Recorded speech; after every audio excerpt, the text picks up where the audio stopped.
Mən İsayeva Minarə, Goranboy rayonunun Qaraçınar kənd tam orta məktəbindən gəlmişəm. Gəlməyimin səbəbi Gəncə Daşkəsən Təhsil İdarəsinin müdürü Elçin Kərimovdan və Goranboy Naftalan Təhsil İdarəsinin müdürü Vüsal Cəfərovdandır. Belə ki, demək olar ki, mən işlədiyim müddətdə öndə gedən, mən hal-hazırda Qaraçınar kənd tam orta məktəbinin ibtidai sinif müəllimi işləyirəm. 30 il stajım var. İşte bəli. Və nələr baş verir? Bu 30 ilin içində öndə gedən direktorlarla işləmişəm. Onların rəğbətini qazanmışam. Heç bir problemim olmuşdu. Bu Elçin Kərimov gələn bir gündən demək olar ki, gülüm qara olubdur. Nə mənada? Elçin Kərimov ondan qabaqda olan, mənə qarşı pislik edən şəxslər haqqında mən ali orqanlara çatdırmışam, yəni sağ olsun ali orqanlardakı mənə dəstək olubdur, yəni problemlərimə. Daha sonra Elçin Kərimov Gəncə Daşkəsən Regional Təhsil İdarəsini mən onu belə deyərdim, şef adlandırıram, şefi. Çünki bəli, müdürü bir söz, yəni müdürü deyək. Demək ki, o mənə qarşı təhdidlər və təzyiqləri davam etdi. Niyə? Çünki o məni aradan götürmək üçün əlimdən bütün gələn variantlardan istifadə elədi. Şiddətli töhmətlər verdi, qeyri-qanuni aidiyyətsiz ki, Minarə İsayeva olan yerdə biz korrupsiya faktları ilə işləyə bilmərik. Yəni, qanunsuzluğu belə də təbliğ elədiyimə görə. Nə eləməlidir? Minarə İsayevanın necə lazımdır? Alternativ xəstlərdən aradan götürməlidir. Sağ olsun bizim ali məhkəmələrimiz. Mən nə vaxta qədər məhkəmə qapılarında sürünüm? Nəyə görə? Elçin Kərimov kimdir və niyə bu müdafiə olunur?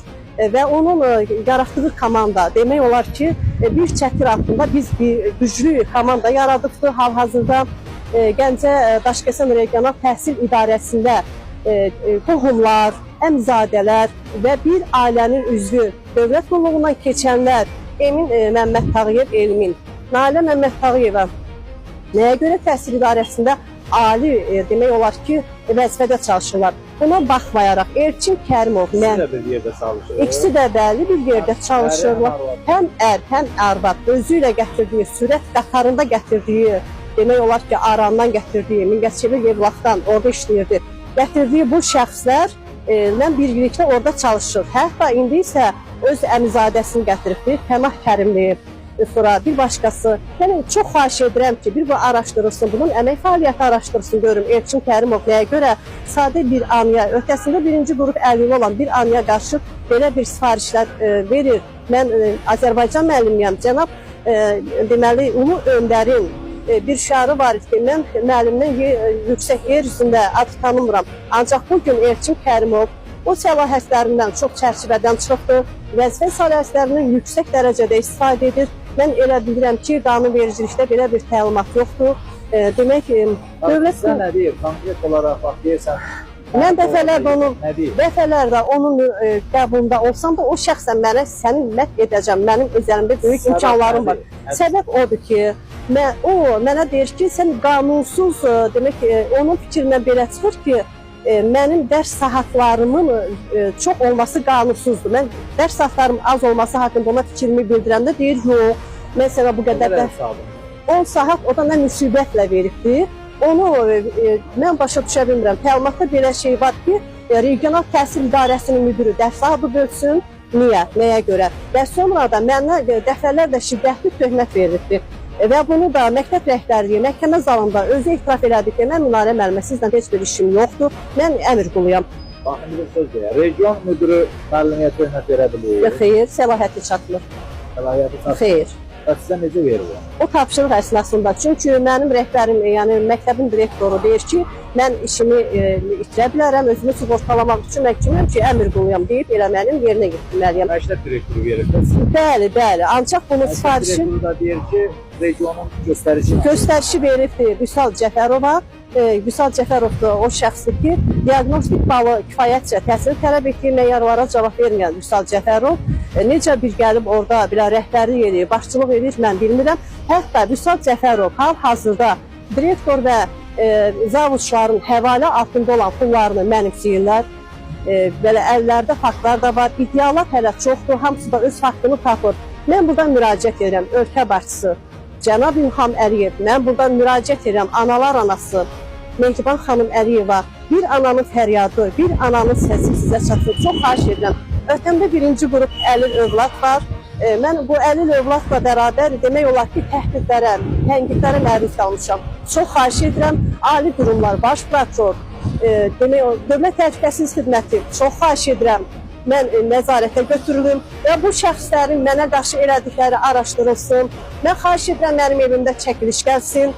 Yəni, dövlət tərəfindən gəlsin görüm, mənim dediyim faktlar əgər öz əksini tapmasa, bəli, onda mən də cəza almağa layiqliyimi bilərəm. Bununla bağlı siz təhsil sektoruna, öz rayonunuzdakı sektora müraciət etmişsiniz. Mən sektora... olanları bilirəm. Mən müraciət hardasa aylar öncə etmişəm və o mənə sonra Kəlbəcər rayonunun Sarı Yer adlanan belə bir demək ki,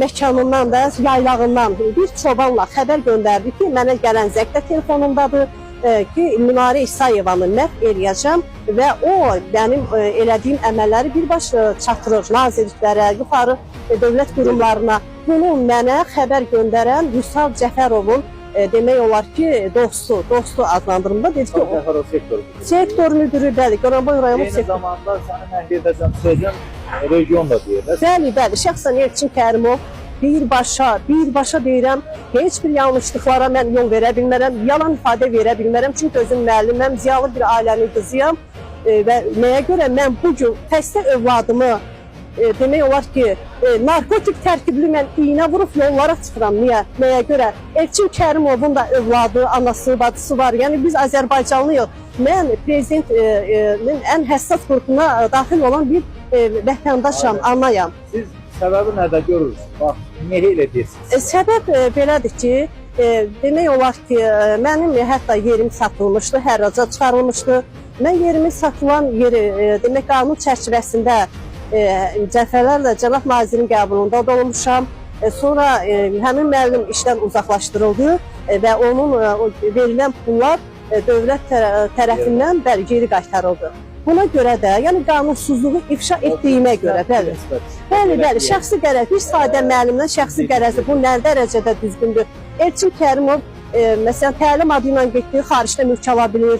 Sonra Elçin Kərimov Bakıda, şəhərdə mülk ala bilir. Bir yoxlanılsın görün, bu şəxsin əmək fəaliyyəti, tarifikasiyalar, bunlar hamısı xahiş edirəm yoxlansın. Daxili nəzarət işçiləri gəlib, Gəncə Daşkəsən Təhsil Regional İdarəsinə mən getdim və Elçin Kərimov tərəfindən gizləndirildi. Nəyə görə? Mən kommunikasiya deyiləm, mən Azərbaycan müəllimiyəm. Adan Ziyə, birbaşa ibtidaidə maliyyə, bəli, bunun hamısını öyrədən Azərbaycan müəllimidir.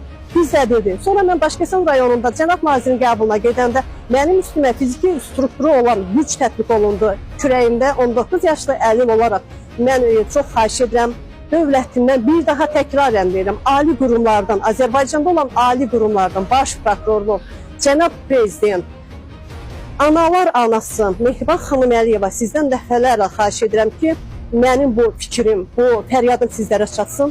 Hər birinizə təşəkkür edirəm və inşallah inanıram ki, mənim səsim mütləq nəzərə alınacaq. Təşəkkür edirəm.